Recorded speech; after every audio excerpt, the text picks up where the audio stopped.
At samantala, PBBM handang kumasa sa lifestyle check.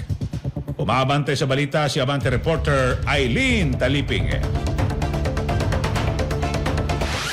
Abante Radyo Live Report. Eli, nakahanda si Pangulong Ferdinand Marcos Jr. na sumalang sa lifestyle check kasama ang mga lahat ng miyembro ng ehekutibo.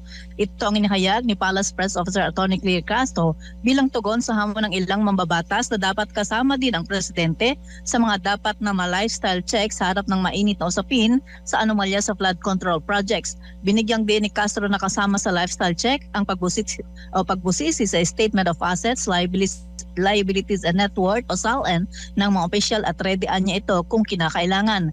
Kasabay nito pinagsabihan ni Castro si Senadora Risa Ontiveros na huwag lumayo sa issue sa halip na tutukan ang SALN ni Pangulong Marcos Jr. Sinabi ng opisyal na ang issue sa kasalukuyan ay habulin at panagutin ng mga sangkot sa anomalya sa flood control projects, kaya dapat iwasan ang pamumulitika. Ang lifestyle check ay iniutos mismo ng Pangulo para sa lahat ng opisyal ng gobyerno, pati na ang mga kasabwat na kontratistang nakinabang sa mga government projects. Ito si Eileen Taliping, Abante.